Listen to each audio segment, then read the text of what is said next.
Mafia boss installed camera to watch his paralyzed twins. What he saw the nanny doing shocked him. The basement control room hummed with the low, steady drone of cooling fans, a sound that had become the only lullaby Dante Morello could tolerate. It was 3 a.m. in Harbor Heights, the time when the city usually settled into a fitful sleep. But down here, beneath the sprawling stone foundation of the Morello estate, there was no rest. There was only the blue-white glow of high-definition monitors reflecting off Dante's tired, hollow eyes. Dante sat motionless in a leather chair that cost more than most people earned in a year, his posture rigid. He was a man carved from granite and grief. His dark hair was disheveled, and the shadow of a beard darkened his jaw, masking the sharp, handsome features that had once graced socialite magazines before the world went dark. On the central screen, a live feed displayed the interior of the West Wing nursery. It was a spacious room, designed with the best intentions but executed with cold precision. 2 pediatric hospital beds sat parallel to each other. In one, Marco slept flat on his back, his small chest rising and falling in a rhythm that Dante counted subconsciously. In the other, Mila was curled on her side. They were 7 years old. They looked small, fragile, and utterly broken. Dante leaned forward, his knuckles white as he gripped the armrests. He was looking for threats. He was looking for shadows in the corners, for a window unlatched, for a guard falling asleep at his post outside. But mostly, he was looking at the physical manifestation of his greatest failure. It had been 1 year. The memory did not fade with time. It sharpened, playing on a loop in his mind just as clearly as the footage on the screens. It had been a Tuesday. The sun had been shining, a rare, crisp autumn day. He had been driving the armored SUV, his wife Elena in the passenger seat laughing at something Marco had said from the back. Then came the roar of an engine, the screech of tires, and the sudden deafening eruption of automatic gunfire. The bullets were meant for him. They were meant to decapitate the Morello crime family. Instead, they shredded the side of the vehicle where the children sat. Elena had thrown herself backward to shield them, taking a bullet that ended her life instantly. The car had spun, crashing into a concrete divide, when Dante woke up in the wreckage, covered in blood that was not his own. The silence from the back seat was heavier than the steel crushing his legs. The doctors said it was a miracle the twins survived, but when the prognosis came, paralysis from the waist down, permanent spinal trauma, Dante did not feel like he had witnessed a miracle. He felt he had been cursed. He exhaled slowly, the breath shuddering in his chest. Since that day, he had turned the mansion into a fortress. He trusted no one.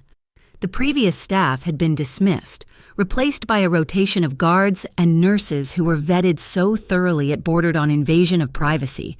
Yet none of them lasted. The last nanny, a woman with 30 years of experience, had quit 2 days ago. She had screamed at him in the foyer, her voice trembling, telling him that she could not work in a prison, that his constant monitoring and explosive temper were suffocating the very children he was trying to protect. Dante did not care about her feelings. He only cared that Marco and Mila were breathing. The door to the control room buzzed and opened. Rocco, his oldest friend and consigliere, stepped in. Rocco was a bear of a man, usually jovial, but lately, his face wore the same gray fatigue that plagued the entire household. "You need to sleep." "Dante," Rocco said, his voice gravelly. "I am fine," Dante replied, his eyes never leaving the monitors. "You've been staring at them for 6 hours. The night shift is on. The perimeter is secure. Nothing is getting in here. Something always gets in," Dante muttered darkly. Rocco sighed, stepping closer and placing a folder on the console. "We have a problem with the care schedule. The agency sent over a new profile. They are running out of candidates. Dante, your reputation is preceding you. No one wants to work for the grieving wolf who watches their every move." Dante finally turned, his gaze cold. "I pay triple the market rate. That should be enough. It is not about the money. It is about the environment. The twins are regressing. Marco has not spoken a full sentence in weeks. Mila flinches if you drop a spoon. They need stability, not a rotating door of terrified nurses. Rocco tapped the folder. Her name is Claire Weston. She is young, but her resume is solid. Pediatric nurse, specialized physical therapist. She worked in the trauma ward at St. Jude's for 5 years. She is coming for an interview at 10. Cancel it, Dante said, turning back to the screens. I do not want another stranger in the house. Rocco's hand slammed down on the console, startling Dante. He leaned in, his voice low and firm. You have no choice. You cannot bathe them, feed them, and do their therapy while running the organization and hunting down the men who did this. You are one man. Dante, let the woman come. If you do not like her, you fire her, but the twins need care. Dante stared at Rocco, seeing the desperation in his friend's eyes. Rocco loved those kids too. Slowly, the fight drained out of Dante's shoulders. Fine, Dante whispered. 10 o'clock. But she undergoes the full security protocol. At 10 o'clock sharp. Claire Weston stood in the grand foyer of the Morello mansion. The space was intimidating, all black marble and towering columns, feeling more like a mausoleum than a home. Claire smoothed the front of her navy blue slacks. She had chosen practical clothes, slacks, a white blouse, and comfortable shoes suitable for lifting and moving patients. Her blonde hair was pulled back in a severe, neat ponytail, exposing a face that was scrubbed clean of makeup. She was terrified. She knew who Dante Morello was. Everyone in Harbor Heights knew the name, and the whispers about the tragedy had circulated through every hospital break room in the city. But she needed this job. She needed the money, and more than that, she needed to lose herself in work that mattered. Work that was so demanding it would drown out the noise in her own head. A guard patted her down with professional indifference before nodding toward the double doors of the library. Mister, Morello will see you now, the guard said. Claire took a deep breath, gripped the strap of her canvas bag, and pushed the doors open. The library was dim, the heavy velvet curtains drawn against the morning sun. Dante Morello sat behind a desk that looked like it had been carved from the hull of a warship. He did not stand when she entered. He watched her, his eyes dark and piercing, dissecting her before she had even spoken a word. Sit, he commanded, his voice a deep baritone that vibrated in the quiet room. Claire sat in the straight-backed chair opposite him. She folded her hands in her lap to hide the slight tremor in her fingers. Mr. Morello, she said, her voice steady despite her nerves. Thank you for seeing me. Dante did not return the pleasantry. He picked up her file, flipping it open. Claire Weston, you left your position at the hospital 4 months ago. No employment since? Why? I took some personal time, Claire answered, keeping her face neutral. Personal time, Dante repeated, skepticism dripping from the words. In my experience, people who take personal time are either running from something or hiding something. Which is it? Miss Weston? Claire met his gaze. She felt a flash of irritation mixed with her fear. Does it impact my ability to manage a catheter or conduct range of motion exercises? Dante stopped flipping the pages. He looked up, surprised by the bite in her tone. It might, if you crack under pressure. I do not crack, Claire said. I worked in a pediatric trauma unit. I have seen things that would make grown men weep. I can handle pressure. Dante leaned back, studying her. He tapped a finger on the desk. You should know that this house is under constant surveillance. There are cameras in every hallway, every exterior wall, and specifically in the children's suite. I watch everything, I listen to everything. If you're uncomfortable with that, you can leave now. Claire hesitated. The idea of being watched constantly was unsettling, but she looked at the man before her. She saw the dark circles under his eyes, the tension in his jaw. This was not a voyeur. This was a father consumed by terror. I have nothing to hide, Claire said quietly, but surveillance does not replace engagement. Dante narrowed his eyes. Excuse me? Cameras can ensure safety. Mr. Morello, but they cannot build trust. I am not worried about you watching me. I am worried about whether those children feel like they are living in a home or a secure facility. Dante's expression hardened. They are living where they are safe. That is all that matters. Is it? Claire challenged gently. Is surviving the same as living? Silence stretched between them, thick and tense. Dante looked as if he might throw her out right then. He was not used to being questioned, especially not by staff, but there was something in her eyes, a quiet defiance that sparked a reluctant curiosity in him. She was not cowering. You have a lot of opinions for someone who has not met the patients, Dante said icily. Claire stood up. Taking a risk? Then let me meet them. Dante stared at her for a long moment, then pressed a button on his desk phone. Rocco. Escort, miss. Weston to the nursery. The nursery was on the second floor. When Claire entered, the heavy door clicking shut behind her, she was struck by the silence. It was a beautiful room, filled with expensive toys that looked untouched. Marco and Mila were sitting in their wheelchairs by the window, looking out at the gardens. They did not turn around when she entered. They sat with a stillness that was unnatural for 7-year-olds. Claire set her bag down.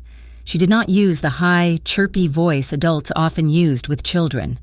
She walked over to them and knelt down on the hardwood floor until she was eye level with their waists. "Hello," she said softly.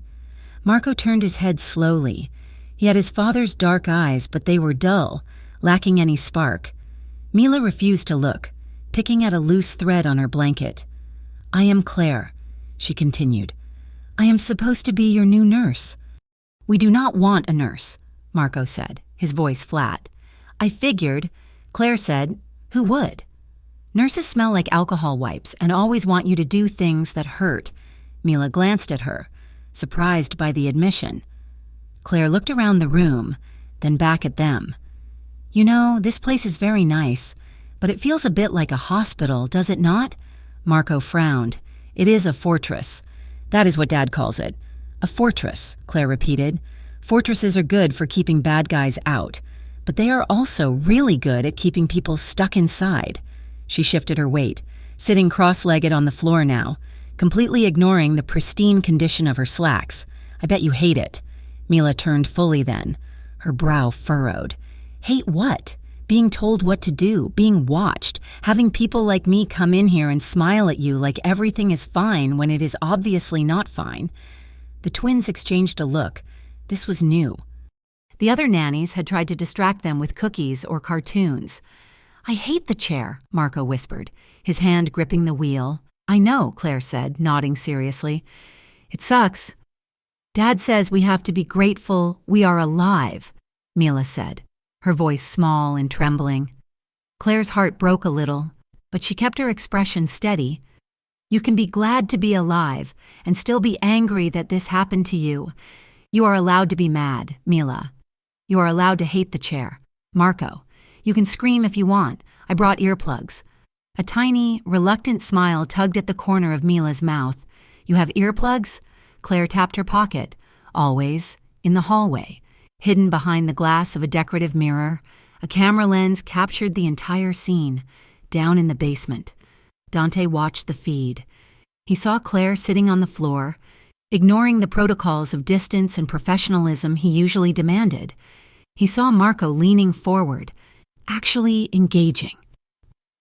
He saw Mila smile. He checked the timestamp. They had been talking to her for 10 minutes. That was more than they had spoken to him in a week. Dante felt a strange tightening in his chest. It was jealousy, sharp and bitter. But beneath it was something else. Relief. That evening, the atmosphere in the house shifted. The staff seemed to walk on eggshells less than usual, though the tension of the master's presence still loomed. Dante summoned his lead technician, a nervous young man named Eric, to the control room. "I want upgrades in the West Wing," Dante ordered, pointing at the schematics on the screen. Eric blinked. "But sir, we just upgraded the sensors last month. The coverage is 100%. I want better angles," Dante insisted, his voice brooking no argument. "I want a camera positioned above the therapy mats. I want wide-angle lenses in the playroom that cover the blind spots behind the toy chests. And I want high-fidelity audio in the hallway leading to the guest room." "The guest room?" Eric asked. "That is where the new nanny is staying." Dante's eyes snapped to him. "Did I ask for your opinion on the floor plan?" "No. "Sir, do it. Tonight." Dante told himself it was for the children. He needed to ensure this new woman, this Claire Weston, was not filling their heads with rebellion. But as he traced the line of the hallway on the screen, his finger lingered over the door to her room. He wanted to know who she was. He wanted to understand how she had unlocked his children's silence in 10 minutes when he had failed for a year. It was about control. It had to be about control. Upstairs, Claire had unpacked her meager belongings in the guest room. It was luxurious, far nicer than her cramped apartment in the city, but it felt cold. She placed a framed photograph on the nightstand. It was a picture of her from 2 years ago, smiling, surrounded by a group of bald, grinning children in hospital gowns. She looked younger in the photo, lighter. She touched the glass, a shadow of pain crossing her face. That version of Claire was gone, burned away by a night in the ER she still could not speak about. She opened a cardboard box and took out a stack of medical textbooks, their spines cracked and worn. She set them on the desk. Claire stood in the middle of the room and looked at the door. She looked at the vent in the ceiling. She did not see a camera, but she felt the weight of an unseen gaze. The hairs on the back of her neck stood up. "He's watching," she whispered to herself. She should have been angry. She should have felt violated. Instead, she felt a surge of determination.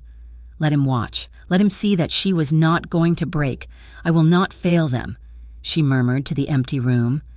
Not this time. Night settled over the mansion. The silence was absolute, heavy as a woolen blanket. Dante sat in his study, a glass of amber whiskey untouched on the desk. He pulled his tablet closer and opened the app that controlled the internal feeds. He told himself he was just checking the perimeter, but his thumb went straight to the nursery camera. The room was dim, lit only by a nightlight, but Claire was there. She was sitting on the rug between the 2 beds. She had a storybook in her lap, but it was closed. The twins were awake, looking at her. Dante turned the volume up. "I do not want you to think I am here to fix you," Claire was saying, her voice low and melodic. "You are not broken toys. You are just different now." "I want to walk," Marco said, his voice thick with sleep and sadness.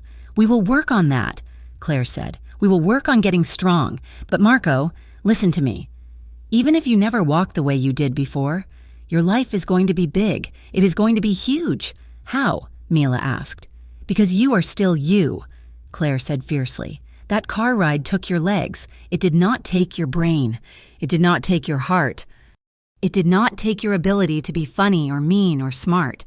Do not let that one day be the only day that matters." Marco scowled, looking down at his hands. "Dad thinks it is the only day that matters." Claire reached out, covering Marco's small hand with her own. Her voice softened, but it carried a steel spine. "Your dad loves you so much that he is blind with it. He is scared, but we are going to show him that he does not have to be scared anymore. We are going to make him see you. Not the wheelchairs. You—" Dante froze. The words hit him like a physical blow. He stared at the screen, at the woman who was dismantling his carefully constructed world of grief with simple sentences. He felt a flash of white-hot anger. How dare she speak for him? How dare she presume to know his fear? But as he watched Mila's eyes gloss over with tears, not of sorrow, but of being understood, the anger collided with a profound, aching gratitude. He had been so busy protecting them from death that he had forgotten to remind them how to live. Dante turned off the tablet, the screen going black. He picked up the whiskey and downed it in one burn. He stared into the darkness of his study, the silence no longer empty, but filled with the echo of the nanny's promise. He would watch her.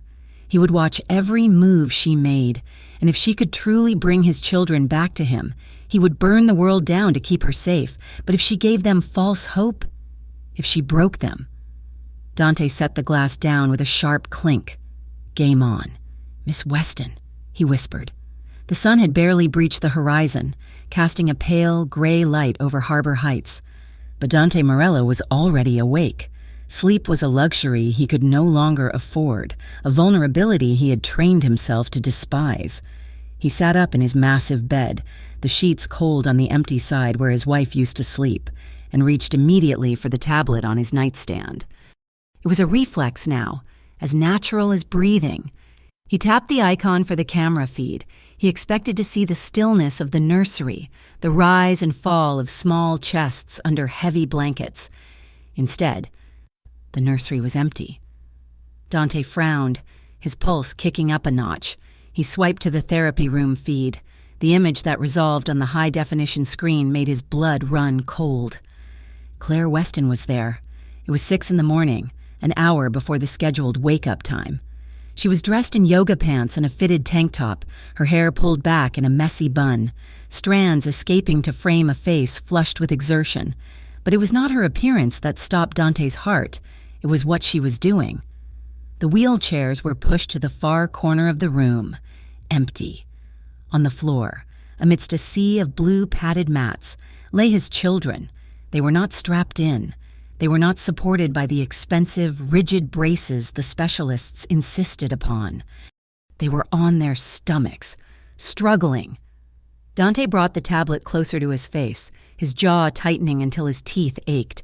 This was a violation of every medical protocol he had paid thousands of dollars to establish.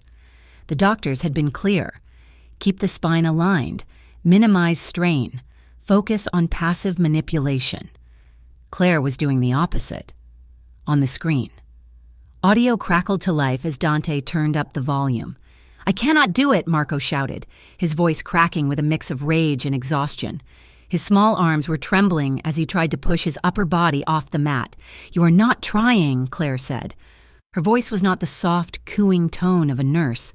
It was hard, demanding. "I am trying, it hurts, it is supposed to hurt," Claire shot back. She was kneeling between them, her eyes locked on Marco. "Your muscles are sleeping. Marco, you have to wake them up." "Push, I hate you," Marco screamed, collapsing onto his face. "I hate this." "Good," Claire said, and the calmness of her tone was chilling to Dante. "Use that. If you are strong enough to hate your dad for what happened, you are strong enough to push your arms and feel your heart pound." Dante stiffened, the tablet nearly cracking in his grip. She had crossed a line. She was weaponizing his children's trauma, using their hatred of him as fuel. "I cannot move them," Mila cried from her mat, tears streaming down her face. "They are dead legs." "They are not dead," Claire said, turning to her. "They are yours. Now push. Mila, do not look at me. Look at your brother." Marco let out a guttural sound of frustration and heaved himself up again. He was shaking violently. Claire did not help him. She sat back on her heels, watching, her face unreadable. Marco pushed harder, his face turning red, sweat dripping from his nose. He managed to lift his chest 6 inches off the mat, his center of gravity shifting dangerously. "Hold it," Claire commanded. I cannot... Hold it." Marco's left arm gave out. Dante gasped, half rising from his bed, on the screen. Marco toppled sideways. He did not hit the hard floor. Claire had strategically placed a thick bolster pillow exactly where he fell. But the loss of control was total. He sprawled onto the pillow, sobbing, a sound of utter defeat. Dante waited for Claire to panic. He waited for her to rush over and apologize, to call for help. Instead, she crawled over to Marco and lay down on the mat beside him, mirroring his position. She wrapped an arm around his shoulders, pulling his face into her chest. "You see?" she whispered, her voice suddenly fierce and low, but the high-quality microphone picked it up clearly. "You fell, and you are still here. You did not break. Marco, I am scared." The boy wept into her shirt. "I know," Claire said, stroking his hair with a trembling hand. "Being afraid does not mean you are weak. Marco, it means you are smart. But you have to get back up." Dante did not hear the rest. He was already moving. The door to the therapy room flew open with enough force to bounce off the wall. Dante stood in the threshold, fully dressed in a charcoal suit he had thrown on in a blind fury. His presence sucked the oxygen out of the room. "Get away from them," Dante snarled. The scene froze. Marco and Mila looked up, their eyes wide with terror. Claire scrambled to her knees, positioning herself instantly between the looming figure of the mafia boss and the two children on the floor. She looked like a sparrow trying to stare down a hawk. "Dante," she started, breathless.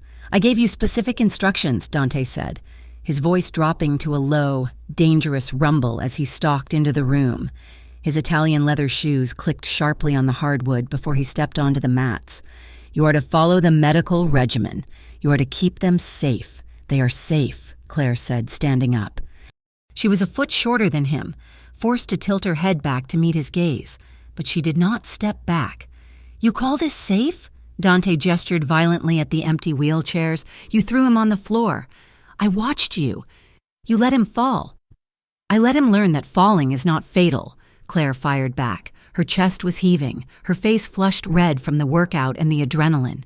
"You are fired," Dante said, the words sharp as a knife. "Get your things." "No." The word hung in the air. Dante blinked, stunned. No one said no to him, not his captains, not his enemies, and certainly not the help. "Excuse me, I said no," Claire repeated. She took a step closer to him, invading his personal space. "You can drag me out by my hair if you want, but I am not leaving these kids with you and your machines." Dante stared at her. The audacity was breathtaking.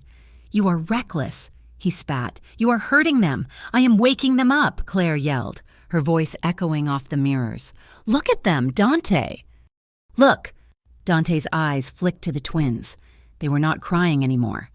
They were watching the adults with wide, stunned eyes. Marco was sitting up on the pillow, wiping his nose. He looked terrified of his father. Yes, but he was looking at Claire with something Dante had not seen in a year. Awe. "You are wrapping them in cotton and cameras," Claire said, her voice shaking with emotion. "You are keeping them alive, sure, but you are slowly killing their spirits. You treat them like they are made of glass. They are children, Dante. They are resilient, but not if you keep treating them like victims. I protect them because I failed them," Dante roared, the confession tearing out of his throat before he could stop it.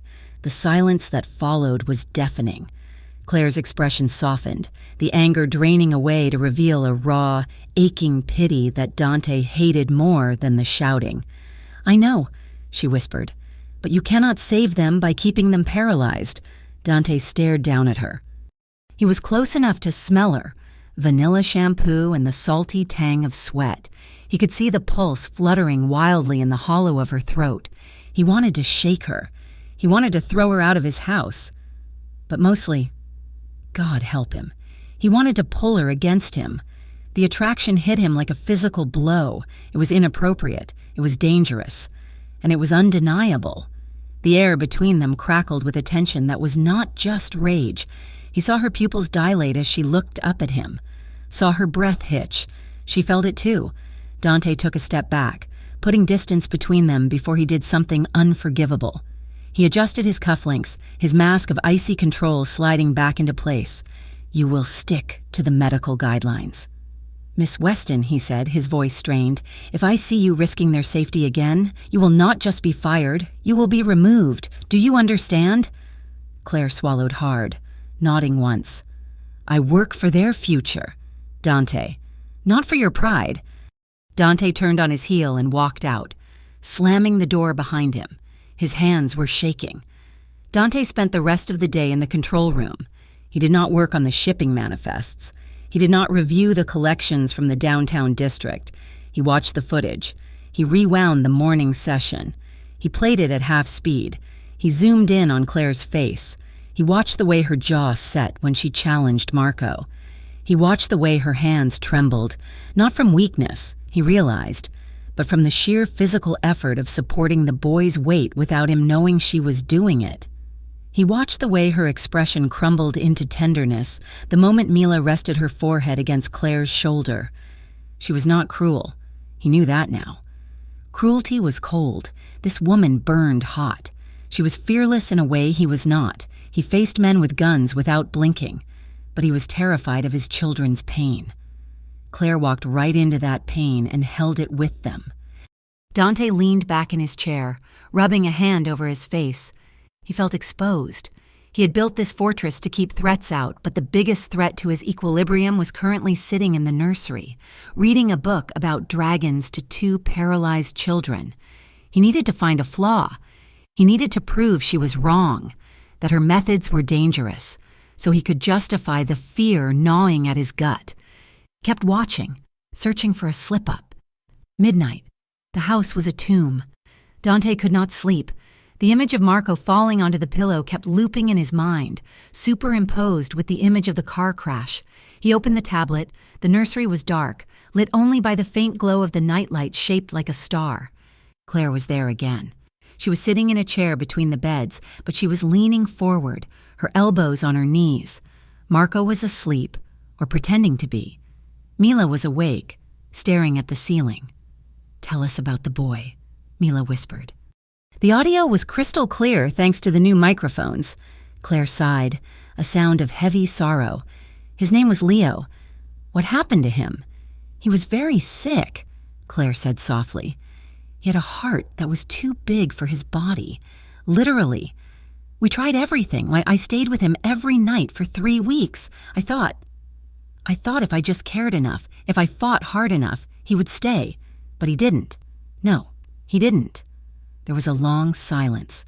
Dante held his breath. "That is why you came here?" Mila asked.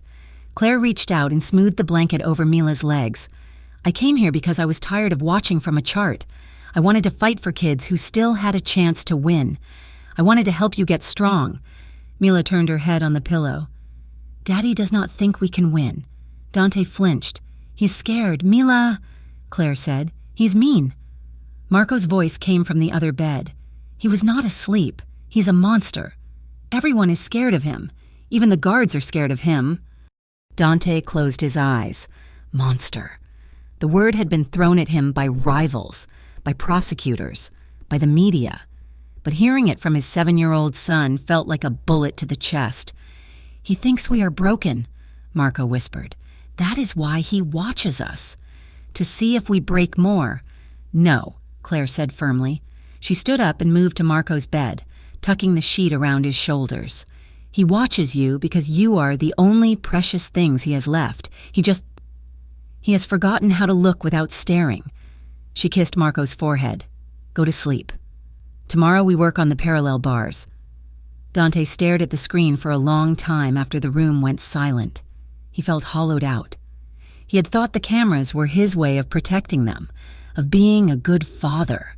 Instead, they had become the very symbol of his monstrosity. Dante needed a drink, not water, something that burned. He walked into the kitchen, the marble floors cold beneath his bare feet. He had discarded the suit jacket and tie, his white dress shirt unbuttoned at the collar, sleeves rolled up to his elbows. He did not turn on the lights. The moonlight streaming through the French doors was enough. He reached for the bottle of bourbon on the counter just as the service door swung open. Claire walked in, holding an empty glass pitcher. She stopped short, gasping. "Oh," Dante turned, bottle in hand. For a second, he looked like the monster Marco had named him, shadowy, large, imposing. I am sorry," Claire stammered, stepping back. "I was just getting warm milk. The twins, they settled down, but I thought it might help them sleep through the night." Dante said nothing. He set the bottle down. Claire moved to the refrigerator, her movements jerky and nervous. She grabbed the carton of milk and turned back to the counter, pouring it into the pitcher. Her hands were shaking. "You are up late," she said, her voice tight. "I do not sleep," Dante replied. His voice was rougher than usual. Claire fumbled with the carton. Milk sloshed over the rim of the pitcher, spilling onto the dark granite counter. "Damn it," she whispered, reaching for a towel. "Let me," Dante said. He moved before she could react. He stepped into her space, reaching for the towel at the same time she did. His hand covered hers on the countertop. They both froze. Dante's hand was large, warm, and rough. Claire's was small and cold. The contact was electric. It sent a shockwave up Dante's arm that had nothing to do with static and everything to do with the woman standing inches from him. He looked down at her. In the moonlight, her eyes were wide, the pupils blown. She looked terrified, but she did not pull away. "Claire," he said. It was the first time he had used her first name. She looked up at him, her lips parted slightly. The air in the kitchen became heavy, suffocatingly intimate. He could see the faint freckles across the bridge of her nose. He could hear the catch in her breath. He remembered the way she had shielded his children. He remembered the way she had held Marco. He remembered the twins calling him a monster and looking at her. He wondered if she saw a monster too. He leaned in, just an inch. It was a gravitational pull he could not resist. His thumb brushed against the side of her hand, a caress that was startlingly tender. "You heard them, didn't you?" Claire whispered. "On the monitors." Dante's jaw tightened. "I hear everything." She stepped back then, jerking her hand away as if burned. The spell broke. I have to get this to them," she said, her voice trembling. "Boundaries, Mr. Morello. We need to keep boundaries." She grabbed the pitcher, forgetting the spilled milk, and rushed out of the room.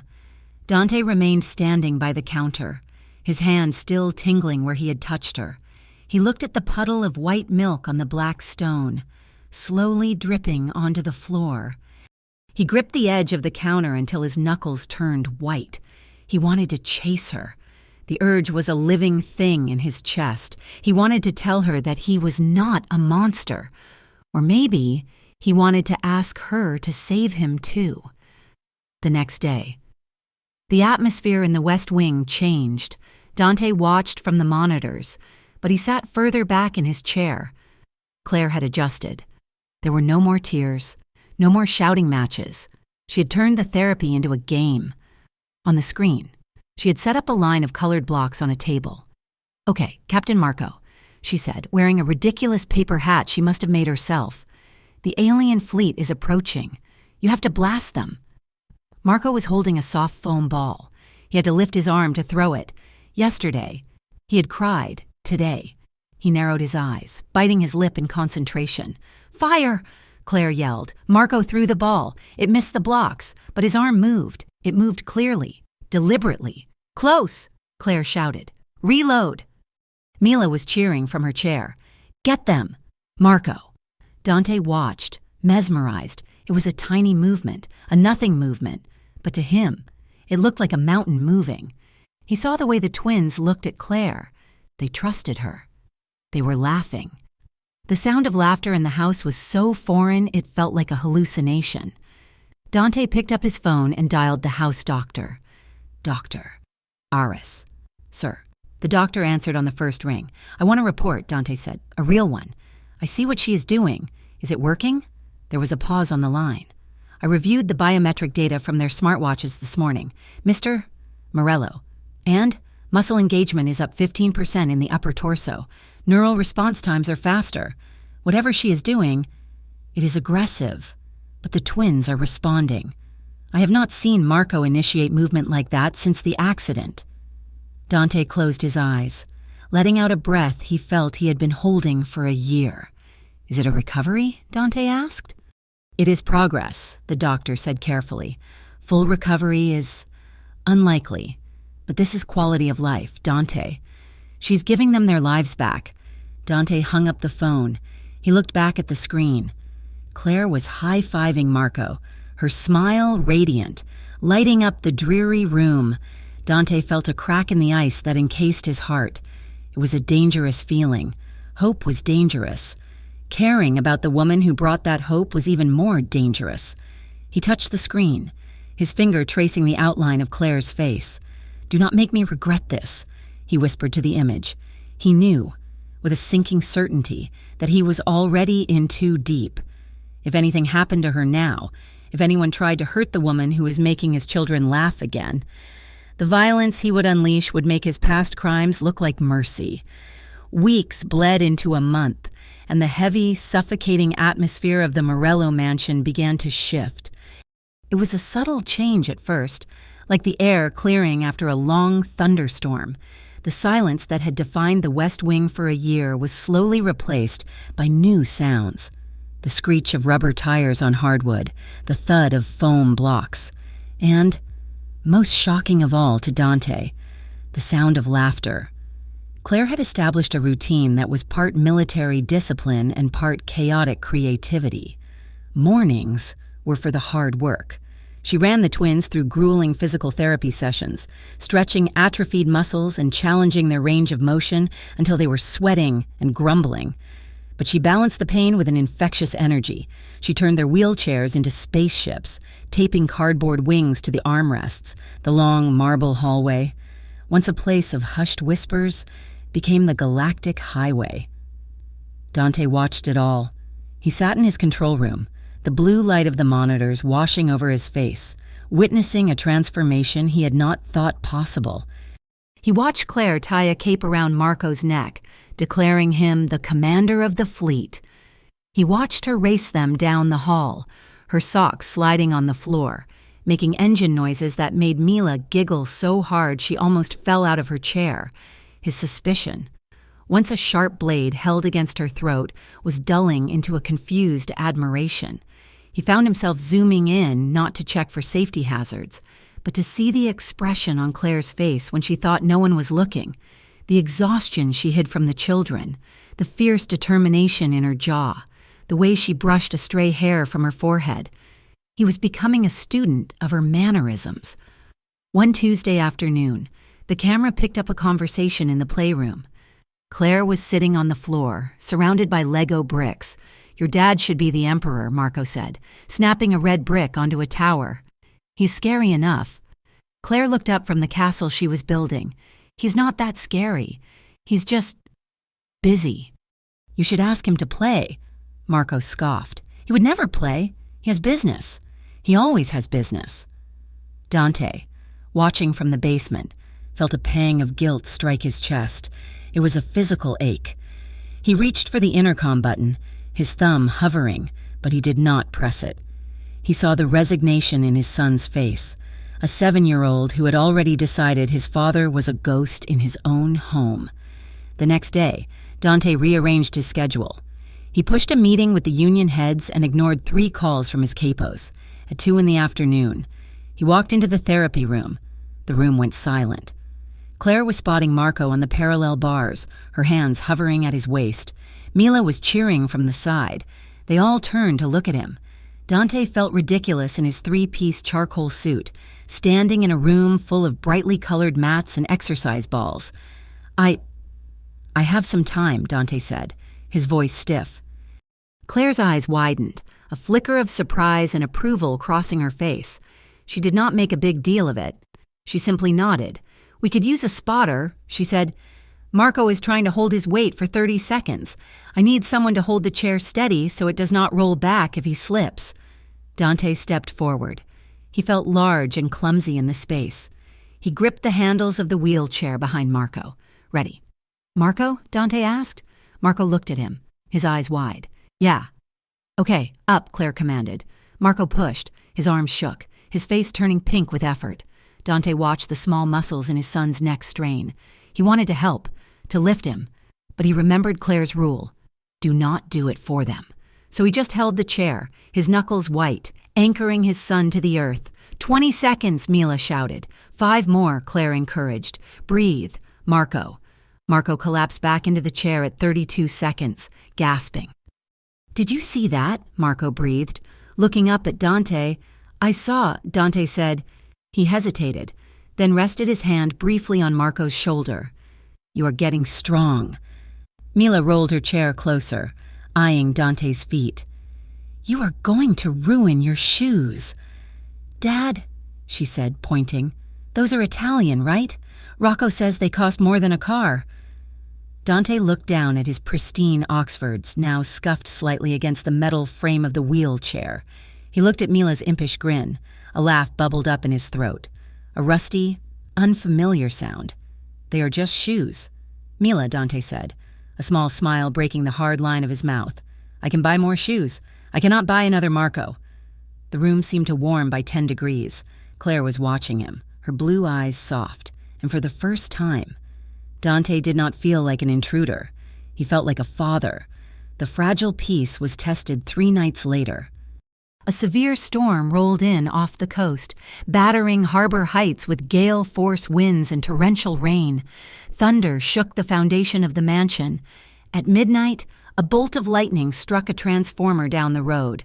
The power in the mansion died instantly. The emergency generators kicked in with a low hum, but the transition caused a glitch in the security grid. In the control room, the wall of monitors flickered and went black. Dante surged out of his chair, panic seizing him. For him, blindness was death. If he could not see the perimeter, if he could not see the twins, the monsters could get in. He began frantically typing commands into the reboot sequence, his fingers flying, sweat beading on his forehead. The door to the control room opened. Dante spun around, his hand instinctively going to the gun holstered under his desk. Before he realized it was Claire. She was holding a flashlight, wearing oversized sweatpants and a t-shirt. "The power is out upstairs," she said. "The twins woke up scared. I got them back down, but I saw the lights flicker down here." Dante turned back to the black screens. "The system is rebooting. It takes 4 minutes. I am blind for 4 minutes." He sounded breathless, bordering on frantic. Claire stepped into the room. The blue glow was gone, leaving them in the dim, yellow light of the backup emergency bulbs. She saw the terror etched into his features, not the cool, calculated menace of a crime boss, but the raw panic of a traumatized man. "Dante," she said softly, "the doors are magnetic locked. The guards are outside. No one is getting in just because the cameras are off. I need to see," Dante grated out, hitting the enter key repeatedly. "If I do not see them, I do not know they are safe." "You know they are safe because you are here," Claire said, moving closer. She placed her flashlight on the console, the beam hitting the ceiling and casting long shadows. Dante stopped typing. He looked at her. "You live your whole life through these screens," Claire observed gently. She gestured to the wall of black glass. "You watch them sleep. You watch them play. You watch me teaching them." "It is necessary," Dante defended, though his voice lacked its usual bite. "Is it? Or is it just easier than being there?" Claire asked. She leaned against the console, close enough that he could smell the rain that had caught her earlier and the lavender soap she used. Sometimes watching life is not the same as living it. "Dante, you are missing the texture of it. You can see Marco laugh on a screen, but you cannot feel the way his chest shakes when he does it." Dante stared at her, the truth of her words cutting through his defenses. He felt suddenly exhausted, the weight of the last year pressing down on his shoulders. "I do not know how to do anything else anymore," he admitted, his voice low. "The world outside, it takes things. It takes everything." Claire studied his face, the harsh lines softened by the dim light. "When was the last time you went outside for something that was not business? Just to feel the sun? Or get a coffee?" Dante offered a faint, humorless smile. It was a tragic expression. "I do not remember." The silence that followed was intimate, wrapped in the hum of the generator and the distant roll of thunder. They were two people hiding from the world in a bunker, bound by the same damaged children. The system eventually flickered back to life, the cameras popping up one by one. Green lights signaled all clear. Dante exhaled, his shoulders dropping, but the tension had shifted from panic to something else, something magnetic. "I should check the upstairs breakers," Dante said, needing to move to escape the closeness of the control room. "I will walk you back." They walked through the shadowed hallways of the mansion. The house was quiet, the storm outside muffled by thick stone walls. "I cannot sleep when it storms," Claire admitted, hugging her arms around herself. "It sounds too much like the hospital alarms. When the power goes out there, the ventilators beep. It is a sound that sticks in your bones. I know the feeling," Dante said. He walked beside her, matching her pace. "For me, it is not beeps. It is sudden noises. A car backfiring, tires screeching. I wake up reaching for a weapon before I open my eyes. We are a pair, aren't we?" Claire gave a dry, sad laugh. "The nurse who cannot fix people, and the father who cannot protect them." "You are fixing them," Dante said seriously. He stopped as they reached her bedroom door. "You are doing what I could not." They stood in the corridor. the silence thick and heavy between them. The air felt charged, like the ozone before a lightning strike. Dante looked down at her. She looked up, her eyes searching his face.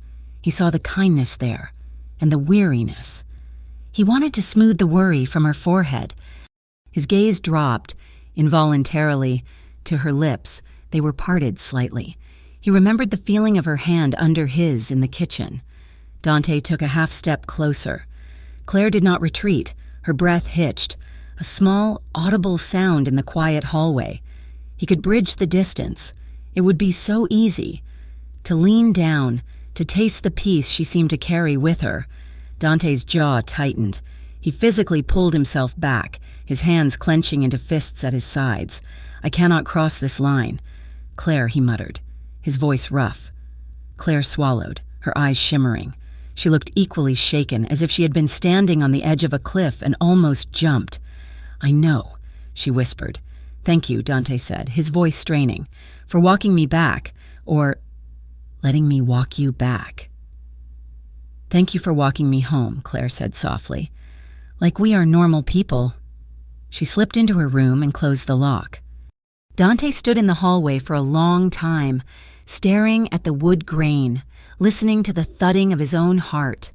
The outside world did not care about their fragile domestic progress. 2 days later, Rocco cornered Dante in the study.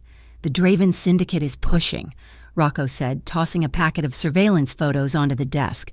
"They have been scouting the perimeter. We picked up a guy 3 blocks over with a telephoto lens focused on the West Wing. They are asking questions. Dante, they know about the twins. They know about the nanny."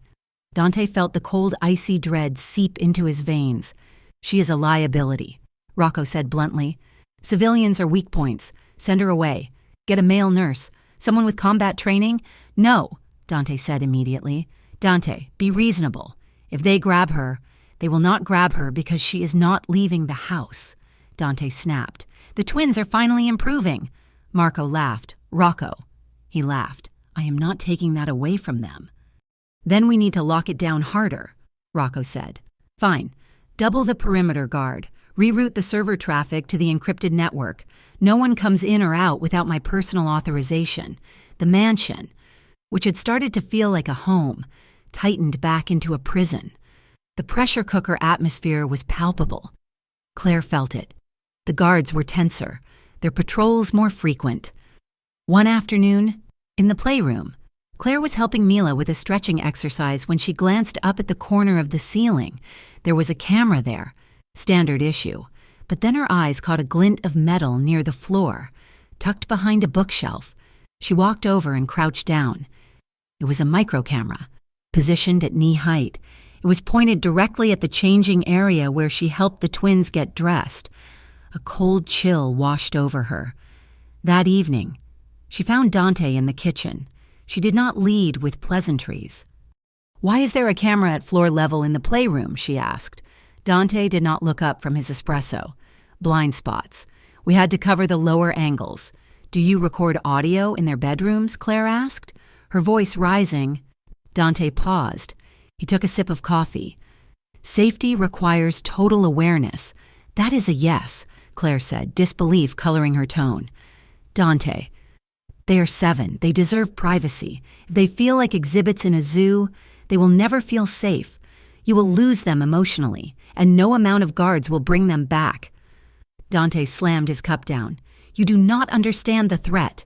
"Then tell me," Claire yelled back. "Stop treating me like an employee you can manage and tell me why the house feels like a bunker." Dante said nothing. He could not tell her. Telling her would make her an accomplice, and he wanted her hands clean. The tension boiled over on Saturday. It was a beautiful, crisp day. Claire, noticing the twins' pale skin and lethargy, decided they needed fresh air. She helped them into their chairs and wheeled them toward the French doors leading to the back garden. "Miss Weston." A guard stepped in front of the doors, his hand on his sidearm. "I cannot let you do that." "We are just going to the patio," Claire said, frustrated. "It is 10 feet. Protocol is clear.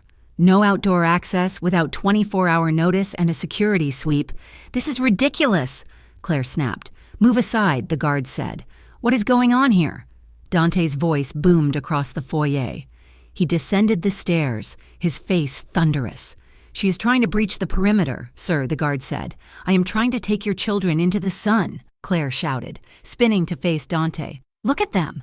Dante, they are translucent. They need vitamin D, not just vitamin supplements. Get them back to their rooms," Dante ordered, his voice shaking with suppressed rage. "They are not prisoners," Claire argued, standing her ground between the wheelchairs and the mafia boss. "You cannot heal in a cage. The world out there is full of people who want to put bullets in their backs," Dante roared. The scream echoed in the large foyer. The twins shrank into their chairs. Claire went silent. She looked at Dante, really looked at him.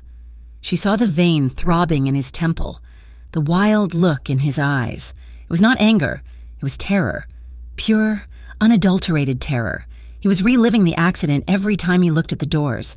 Her expression softened, the fight draining out of her.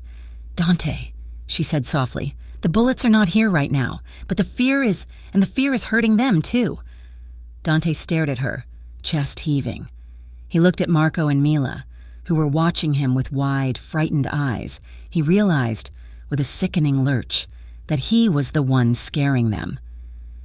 "Take them upstairs," he whispered, his voice cracking. "Please." That night, the house was silent again. Claire was in the kitchen, making tea. Her hands were still shaking slightly from the confrontation. Dante walked in. He looked like he had gone 10 rounds in a boxing ring. His tie was loosened, hanging crookedly around his neck. His shirt sleeves were rolled up, revealing thick forearms.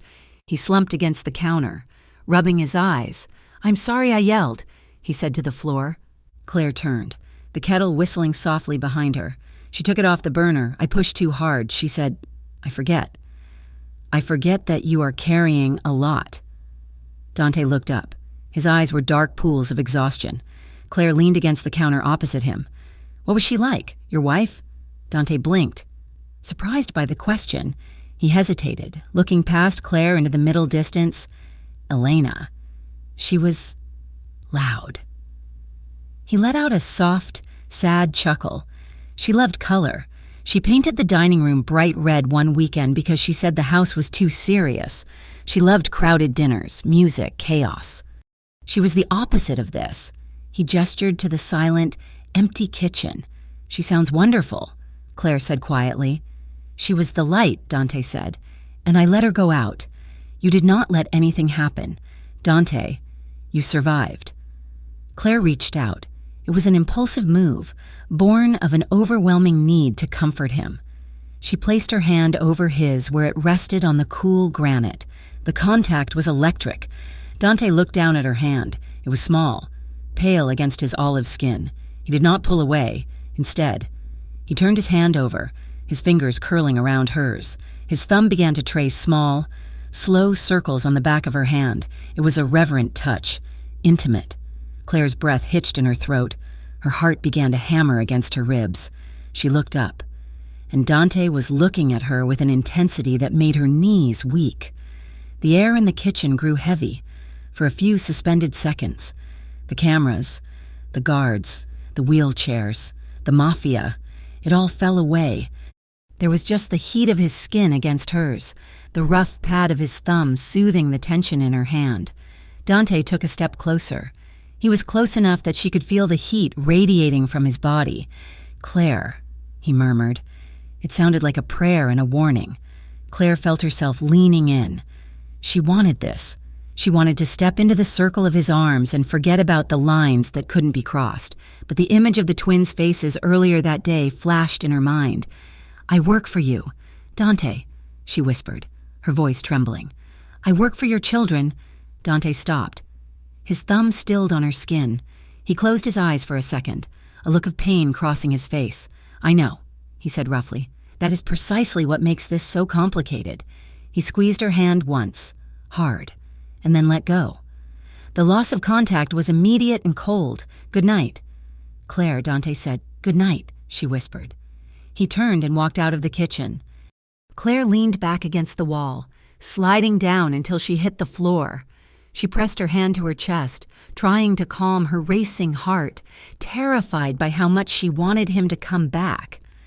The days that followed were defined by a quiet, simmering heat that had nothing to do with the summer sun and everything to do with the way Dante Morello looked at Claire Weston. It was in the stolen glances across the therapy room when Marco managed to lift a 2-pound weight, a feat that had seemed impossible a month ago. It was in the soft, private smiles they exchanged over the twins' heads when Mila successfully navigated her wheelchair through a complex obstacle course of couch cushions. It was in the lingering goodnights at the foot of the stairs, where the air between them grew thick with unspoken words. The mansion, once a cold mausoleum of marble and grief, began to breathe.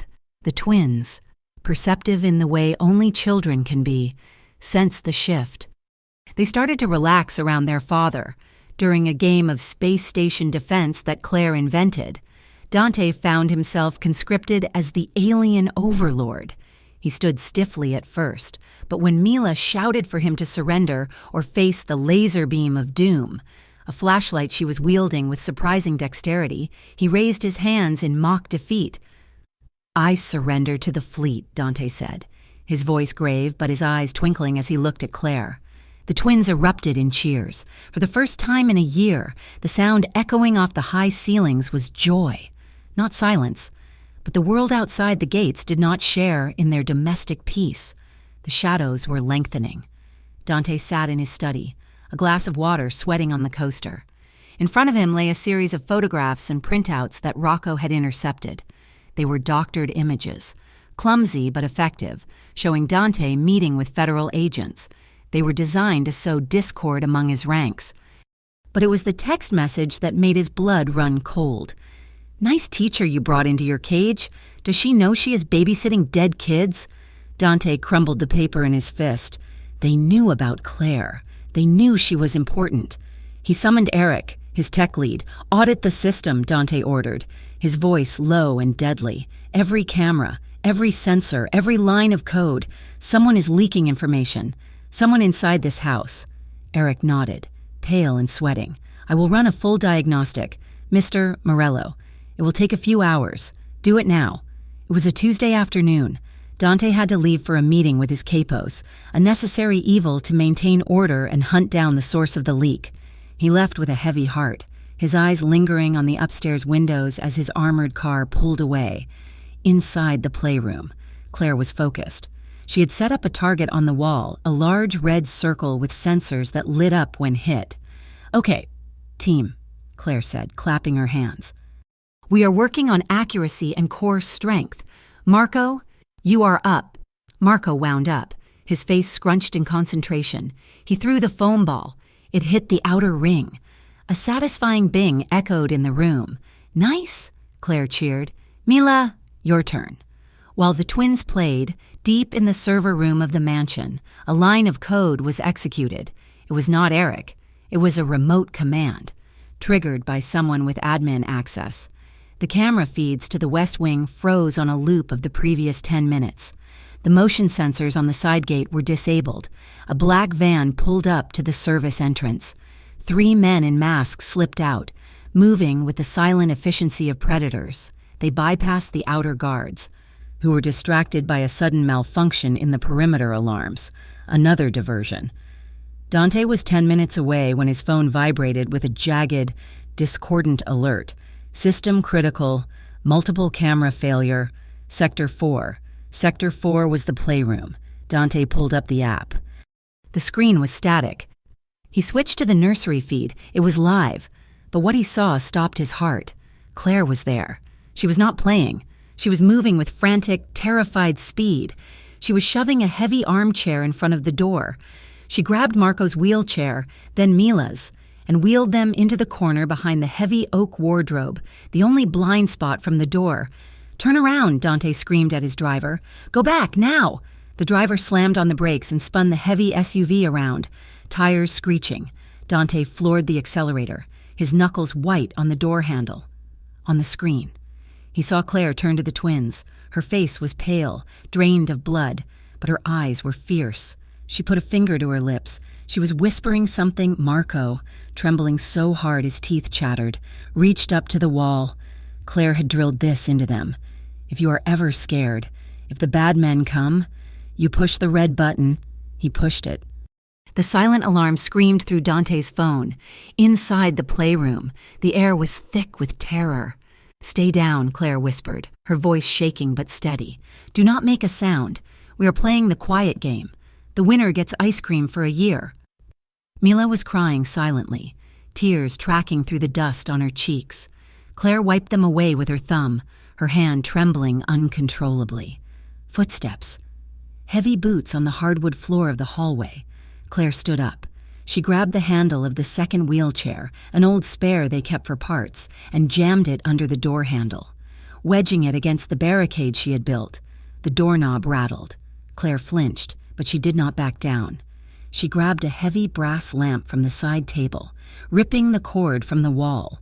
She stood in front of the wardrobe, shielding the children with her body. "Open the door!" a muffled voice shouted from the other side. Claire said nothing. She breathed in, out, out. A heavy thud shook the door. Wood splintered. The twins gasped. Claire turned her head slightly, her eyes locking with Marco's. "Breathe," she mouthed. "Just breathe." Another thud. The barricade shifted. Claire threw her weight against the armchair, grunting with the effort. She was small. She was not a soldier, but she was a barrier. Dante's SUV smashed through the front gates, metal shrieking. He was out of the car before it stopped moving. Gunfire erupted from the West Wing hallway. Dante did not flinch. He drew his weapon and ran toward the sound, his loyal guards flanking him. They moved through the foyer, stepping over shattered vases. The hallway outside the playroom was a war zone. Two of the intruders were trying to breach the door. Another was providing cover fire against the house guards who had finally rallied. Dante moved with a cold, precise fury. He fired. One intruder went down. The others scrambled, realizing the target was harder than expected. "Clear the hall!" Dante roared. More shots. The intruders, realizing they were outgunned and the element of surprise was lost, broke for the window at the end of the hall. Dante did not chase them. He holstered his weapon and threw himself at the playroom door. "Claire," he shouted. "Open it, it is me. Inside." Claire heard his voice. The adrenaline that had been holding her upright suddenly vanished, leaving her knees weak. "Dante," she choked out. She pulled the wheelchair back, her hands fumbling. She dragged the armchair aside. The door flew open. Dante stood there, his chest heaving, his eyes wild. He looked past her, instantly scanning the room. He saw the twins huddled in the corner, safe. Then he looked at her. Claire was standing in the middle of the wreckage. There was a small cut on her forehead where a splinter of wood had hit her. Bruises were already blooming on her arms from where she had slammed against the barricade. She was shaking so hard she looked like she might shatter. Dante dropped to his knees in front of her. The guards, the noise, the ruined furniture, it all faded into a gray blur. "Claire," he rasped. He reached out, his hands hovering near her face, terrified to touch her in case she broke. "Are you hurt? Tell me?" Claire shook her head, a tear finally escaping to track through the blood on her forehead. I am okay. They are okay. I kept them quiet." Dante let out a sound that was half sob, half growl. He stood up, wrapping an arm around her waist to support her, and pulled her toward the door. "Get them to the guest wing," he ordered Rocco, who had appeared behind him. "Get Doctor. Aris, now." An hour later, the house was secure. The police had been called, a necessary complication, but Dante's lawyers were handling them. Dante led Claire into a quiet guest room at the back of the house. The twins were with the housekeeper, eating ice cream as promised, shaken but safe. Claire sat on the edge of the bed. She was still trembling. The shock was setting in. Dante wetted a cloth in the adjacent bathroom and came back. He sat beside her, gently dabbing the cut on her forehead. "You are shaking," he murmured. "I was so scared," Claire whispered. Her voice broke. I thought I was going to fail them. Like Leo, I thought I was going to watch them die." Dante dropped the cloth. He took her face in his hands. His palms were rough, warm, and solid. He forced her to look at him. "You did not fail," he said fiercely. His thumbs brushed away the fresh tears spilling from her eyes. You barricaded the door. You protected them. You were the bravest person in this entire godforsaken house. Claire, braver than me. I just reacted, Claire sobbed. You fought, Dante corrected. You fought for my children. He looked at her, really looked at her. He saw the exhaustion, the fear, and the overwhelming love she had for his kids. And he felt something inside him snap, the last tether of control he had been holding on to for weeks. The air between them charged, heavy and electric. Their faces were inches apart. He could feel her ragged breath against his lips. Claire, he breathed, he leaned in. It was not a calculated move, it was gravity. Claire met him halfway. Their mouths collided. It was not a gentle kiss, it was desperate. It was a collision of fear and relief, of two people who had just stared into the abyss and found each other still standing on the edge. Dante groaned low in his throat. His hands slid from her face to the back of her neck, tangling in her hair, pulling her closer. He needed to feel her. He needed to know she was real, that she was warm, that she was alive. Claire's hands clutched at his shirt, bunching the fabric in her fists.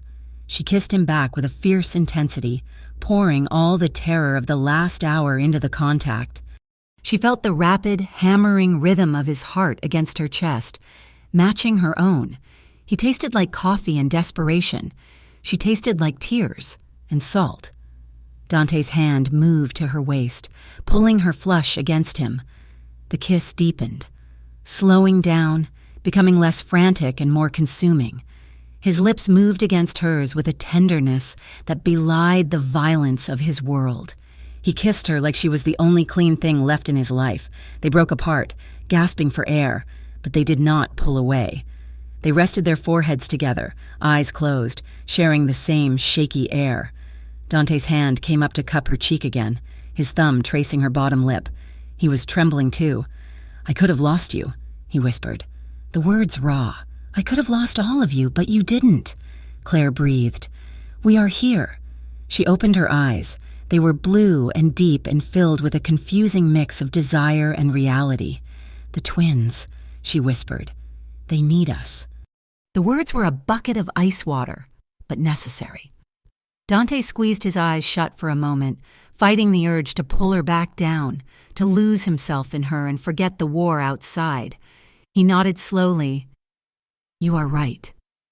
He pulled back, creating a few inches of space that felt like miles. He looked at her one last time, his gaze lingering on her swollen lips, the cut on her forehead. He leaned in and pressed a soft, lingering kiss to the spot right between her eyes. "Thank you," he said against her skin. He stood up, offering her his hand. She took it. He pulled her to her feet, steadying her when she swayed. "Come on," he said, his voice thick with emotion. "Let's go check on them." They walked out of the room together, not touching, but the invisible thread connecting them had been pulled taut. Unbreakable now. The days following the attack passed in a blur of reinforced steel and shattered nerves. Dante Morello did not just tighten security, he suffocated the property with it. The perimeter guards were doubled. The windows were fitted with blast-proof film, and the sensors were recalibrated to detect a squirrel at 50 yards. Yet, amidst the turning of screws and the locking of gates, something fundamental inside the house had shifted. The twins, Marco and Mila, were no longer just children in wheelchairs. They were survivors, and they knew it. They clung to Claire with a ferocity that spoke of shared trauma. Where she went, they followed, their wheels squeaking on the hardwood like ducklings, but surprisingly, they also gravitated toward Dante. He was no longer the distant shadow in the suit. He was the man who had burst through the door with a gun to save them. He spent more time in the West Wing, sitting quietly in the corner of the playroom, not checking emails, just watching. His presence, once heavy with judgment, now felt like a shield. Then came the knock on the door that no amount of reinforced steel could stop. It was a Wednesday morning. A black sedan, not an armored SUV, pulled up to the gate. A woman in a sensible beige suit stepped out, flashing a badge that made the guards pause. Child Protective Services. Dante met her in the foyer, his face a mask of stone, but his stomach churned with a nausea he hadn't felt since the accident. Claire stood beside him, her hand resting protectively on the back of Mila's wheelchair. "Mr. Morello," the investigator said, her voice crisp and devoid of warmth. "We received an anonymous tip regarding the welfare of your children. The allegations include an unsafe environment, exposure to violence, and psychological abuse through excessive surveillance." Dante's eyes narrowed. "That is absurd, is it?" The investigator pulled a tablet from her bag. "We were sent digital files, footage." She tapped the screen. There, in high definition, was the clip from weeks ago. It showed Claire in the therapy room. It showed Marco falling. It showed him crying. But the clip had been edited. The audio of Claire whispering encouragement was gone, replaced by silence. The gentle way she helped him up was cut. It just looked like negligence. Then the investigator swiped. A montage of the cameras in the bedrooms, the bathrooms, the therapy room. "The allegation suggests you are running a prison. Mr. Morello, not a home. The children are watched 24/7. That is not standard care. That is psychological confinement." Claire felt the blood drain from her face. The very thing she had fought against, Dante's obsession, was now the weapon being used to tear the family apart. "We need to speak to the children," the investigator said. "Alone?" "No," Dante said immediately. "You can be present, but you cannot speak," she countered.